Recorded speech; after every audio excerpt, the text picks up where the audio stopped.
Petrol pump fraud total 4 तरीकों से हो सकता है और चारों तरीके समझने के लिए आपको पेट्रोल पंप का वर्किंग मैकेनिज्म तो समझना ही होगा। और पेट्रोल पंप का वर्किंग मैकेनिज्म समझने के लिए उसमें यूज होने वाली मशीन्स पर एक नजर डालनी ही पड़ेगी। एक पेट्रोल पंप मेनली इन 3 पार्ट्स में डिवाइडेड रहता है: डिस्पेंसर, स्टोरेज टैंक और कंट्रोलर बॉक्सेस। यहाँ लगी यह डिस्पेंसर मशीन है जो कि इस अंडरग्राउंड फ्यूल स्टोरेज टैंक से पाइपलाइन के थ्रू कनेक्टेड रहती है। इस डिस्पेंसर मशीन का काम कंट्रोलर रूम में लगे इस कंट्रोलर को कमांड देना होता है कि स्टोरेज टैंक में लगे सबमर्सिबल पंप को स्टार्ट करे और ऑयल को पाइपलाइन से डिस्पेंसर मशीन के नोजल तक भेजे। अगेन, रियल लाइफ एग्जांपल के बिना टॉपिक को अच्छे से समझ पाना पॉसिबल नहीं है, तो मैं मेरी गाड़ी में ऑयल डलवाने के लिए पास के ही पेट्रोल पंप पर गया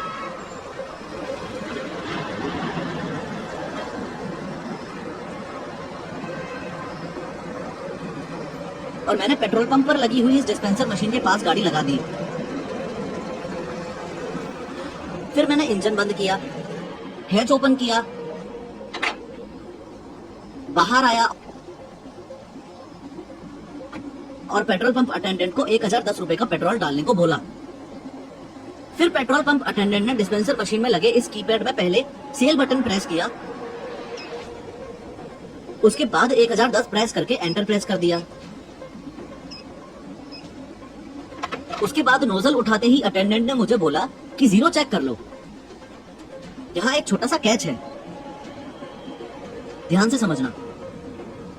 अगर आप कभी नोटिस करोगे तो पहले आपको डिस्पेंसर मशीन के डिस्प्ले में हर जगह 8888 दिखेगा, फिर डिस्प्ले यूनिट में ब्लिंक होगा और उसके बाद में 0 आएगा। यहाँ प्रॉब्लम यह है कि इस बात की कोई गारंटी नहीं है कि 8888 के बाद 0000 आएगी। अगर 8888 रह गया तो आपसे पहले जिस बंदे ने पेट्रोल भरवाया होगा रीडिंग वहां से कंटिन्यू हो जाएगी। और बैड न्यूज ये है कि इस डिस्पेंसर मशीन में ऐसी सेटिंग्स की जा सकती हैं कि पास ही खड़ा दूसरा पेट्रोल पंप अटेंडेंट आपको बातों में लगा के आपका ध्यान भटकाकर रिमोट से ये कंट्रोल कर सके कि 8888 से ही पेट्रोल फिलिंग शुरू हो जाए और 0 रीडिंग आए ही ना। इन शॉर्ट, जब भी आप रिफ्यूलिंग के लिए पेट्रोल पंप विजिट करो तो पेट्रोल पंप फ्रॉड से बचने के लिए डिस्पेंसर मशीन के इस डिस्प्ले में 0 का बहुत खास ध्यान रखना है। एनीवेज, फर्दर अटेंडेंट ने नोजल को कार के फ्यूल टैंक में डाला और नोजल के लैच को जैसे ही प्रेस किया तो स्पीड से पेट्रोल डलना शुरू हो गया। यहाँ पर सोचने वाली बात यह है कि इस अंडरग्राउंड फ्यूल स्टोरेज टैंक से पेट्रोल इस डिस्पेंसर मशीन तक कैसे आया और क्या यह डिस्पेंसर मशीन सच में 1010 रुपए का ही पेट्रोल डालेगी। तो क्यों ना जब तक गाड़ी में पेट्रोल फिल हो रहा है तब तक नेक्स्ट पेट्रोल पंप फ्रॉड को समझने से पहले इस फिलिंग स्टेशन का वर्किंग मैकेनिज्म समझा जाए। पेट्रोल पंप काम कैसे करता है ये समझने के लिए पहले आपको ये समझना होगा कि यहाँ लगी मशीन्स आपस में कैसे कनेक्टेड रहती हैं। ये जो डिस्पेंसर मशीन आप देख रहे हो ये इलेक्ट्रिसिटी से चलती है। डिस्पेंसर मशीन पास में ही बने इस अंडरग्राउंड फ्यूल स्टोरेज टैंक से पाइपलाइन के थ्रू कनेक्टेड रहती है। इस पाइपलाइन से पेट्रोल स्टोरेज टैंक से मशीन के नोजल तक आता है। पेट्रोल को स्टोरेज टैंक से डिस्पेंसर मशीन तक पहुंचाने का काम कंट्रोलर रूम में लगे इस आइसोट्रोल बॉक्स का है। आइसोट्रोल बॉक्स वायर से डिस्पेंसर मशीन और फ्यूल स्टोरेज टैंक में लगी इस एसटीपी नामक डिवाइस से कनेक्टेड रहता है। इस आइसोट्रोल बॉक्स का काम डिस्पेंसर मशीन की कमांड को रिसीव करके स्टोरेज टैंक पर लगी एसटीपी डिवाइस को कमांड देना होता है। पेट्रोल पंप अटेंडेंट ने जैसे ही कीपैड से एंट्री करने के बाद नोजल को उठाया तो डिस्पेंसर के लोअर कंपार्टमेंट में लगे इस बूट स्विच ने कंट्रोल रूम में लगे इस आइसोट्रोल बॉक्स को सिग्नल भेजा कि डिस्पेंसर मशीन तक ऑयल पहुंचाओ। जैसे ही कंट्रोलर बॉक्स का सिग्नल एसटीपी को मिला तो स्टोरेज टैंक में लगी सबमर्सिबल पंप ऑटोमेटिकली चालू हो गई। सबमर्सिबल पंप में लगी प्रोपेलर ने घूमना शुरू किया और ऑयल को टैंक से उठाकर पाइप में ऊपर की ओर प्रेशर से भेजना शुरू कर दिया। यहाँ फ्यूल स्टोरेज टैंक की बात चल ही रही है तो दूसरे टाइप का पेट्रोल पंप फ्रॉड भी आपको समझा ही दूं। इस बात में कोई दो राय नहीं है कि पानी, नेफ्था और व्हाइट केरोसिन जैसे सब्सटेंसेस का यूज करके इस फ्यूल स्टोरेज टैंक में मिलावट बिल्कुल हो सकती है। लेकिन गुड न्यूज ये है कि आपके पास ये राइट है कि आप कभी भी पेट्रोल पंप मैनेजर को अप्रोच करके फिल्टर पेपर टेस्ट और डेंसिटी टेस्ट करवा सकते हो। फिल्टर पेपर टेस्ट और कुछ नहीं, बस फ्यूल की प्योरिटी चेक करने का तरीका है। इस टेस्ट में फिल्टर पेपर पर पेट्रोल की कुछ बूंदें डाली जाती हैं। अगर पेट्रोल में मिलावट है तो ये पेट्रोल फिल्टर पेपर पर इस तरह का दाग बनाता है और अगर नहीं है तो फिल्टर पेपर पर बिना कोई दाग छोड़े पेट्रोल इवेपोरेट हो जाता है। डेंसिटी टेस्ट में अगेन पेट्रोल की थर्मोमीटर और हाइड्रोमीटर से डेंसिटी चेक की जाती है। प्योर पेट्रोल की डेंसिटी 710 केजी पर मीटर क्यूब से 770 केजी पर मीटर क्यूब तक रहती है। आप जब पेट्रोल रिफिल करवाते हैं तो डिस्पेंसर मशीन के डिस्प्ले सेक्शन में यहाँ पर भी डेंसिटी लिखी रहती है, कभी नोट करना। फ्यूल स्टोरेज टैंक के मिलावट के कॉन्सेप्ट से संबंधित आपको ये भी पता होना चाहिए कि ये एटीजी है, यानी कि ऑटोमेटिक टैंक गेज। ये एक मेटल की स्टिक होती है जिस पर ये 2 फ्लोट्स होते हैं। इनका काम स्टोरेज टैंक में ऑयल और वाटर लेवल को नापना होता है।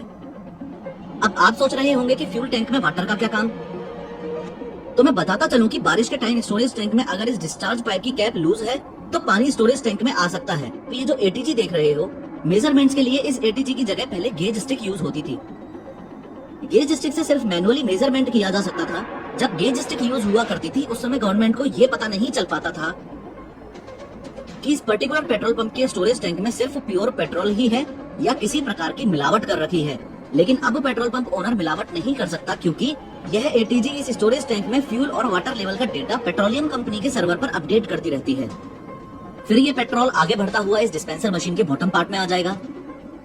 यहाँ बॉटम पार्ट में ये शीयर वाल्व होता है। फ्यूल यहाँ से होता हुआ इस फिक्सेबल पाइप में आ जाएगा, फिर आगे इस फिल्टर में जाएगा, फिर आगे इस आयरन पाइप में जाएगा, उसके बाद इस असेंबली में आ जाएगा। तीसरे फ्रॉड की बात करूं तो ये असेंबली एक इंपॉर्टेंट पार्ट है और इसका वर्किंग मैकेनिज्म समझो। याद है मैंने पेट्रोल पंप अटेंडेंट को 1010 रुपए का पेट्रोल डालने को बोला था। उसने जब 1010 की पैड में एंटर किया तो डिस्पेंसर मशीन में ये असेंबली ही इस बात के लिए रिस्पॉन्सिबल है कि मेरी गाड़ी में 1010 का ही पेट्रोल जाए, न कम न ज्यादा। इन शॉर्ट ये सारी कैलकुलेशन इस असेंबली में ही होती है। गुड न्यूज ये है कि ये असेंबली लीगल मेट्रोलॉजी डिपार्टमेंट के द्वारा सील्ड रहती है। लेकिन बैड न्यूज ये है कि अगर किसी पेट्रोल पंप ओनर की लीगल मेट्रोलॉजी डिपार्टमेंट में पहचान है तो वो वहां से एक्सपर्ट इंजीनियर बुला के इस असेंबली के कैलकुलेशन प्रोसेस के साथ छेड़छाड़ करवा सकता है। दूसरे शब्दों में कहूँ तो असेंबली में कुछ ऐसी सेटिंग्स करवा सकता है कि डिस्पेंसर मशीन दिखाए कि 1 लीटर पेट्रोल डाला है, लेकिन पेट्रोल डले सिर्फ 800 ml ही। इस तीसरे फ्रॉड से बचने का तरीका ये है कि आपको अगर कभी भी ऐसा लगता है कि आपकी गाड़ी में पूरा पेट्रोल नहीं डाला गया है और आपके साथ फ्रॉड हुआ है, तो आपके पास ये राइट है कि आप पेट्रोल पंप मैनेजर से उनके पास रखे 5 लीटर के कैन में सेम नोजल से पेट्रोल फिल करवाकर चेक कर सकते हो कि आपके साथ कोई फ्रॉड तो नहीं हुआ है। एनीवेज, इस असेंबली से आगे बढ़ते हुए ये पेट्रोल सीधा सोलोनॉइड असेंबली में जाएगा। सोलोनॉइड असेंबली के बाद आगे बढ़ता हुआ इस पाइप में आ जाएगा और फाइनली इस ब्रेक अवे से गुजरता हुआ इस होस पाइप में आ जाएगा।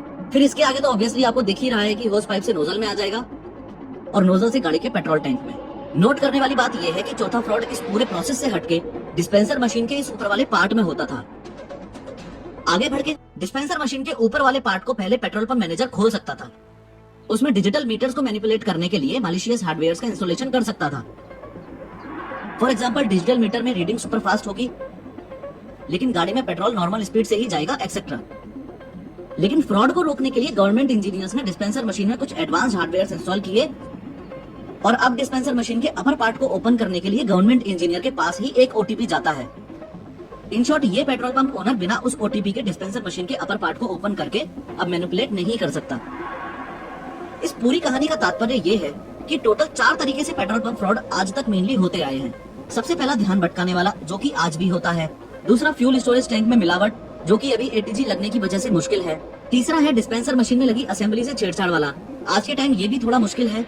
और चौथा है डिस्पेंसर के अपर सेक्शन में मैलिशियस हार्डवेयर इंस्टॉलेशन वाला, जो कि ओटीपी प्रोसेस ऐड होने के बाद अगेन थोड़ा सा मुश्किल है। इस सब के अलावा आपने एक बात और नोटिस की होगी कि पेट्रोल पंप अटेंडेंट पेट्रोल भरते वक्त नोजल के लैच को बार बार प्रेस करता है। कुछ लोगों को लगता है कि ये फ्रॉड है, बट टेक्निकली देखा जाए तो ये पेट्रोल के प्रेशर को कंट्रोल करने के लिए किया जाता है ताकि एंटर्ड अमाउंट से ज्यादा फिल ना हो जाए। दूसरे शब्दों में बोलूं तो अगर डिस्पेंसर में लगी इस असेंबली के साथ छेड़छाड़ नहीं की गई है तो नोजल को प्रेस करने से अमाउंट ऑफ फ्यूल एंटर्ड में कोई भी फर्क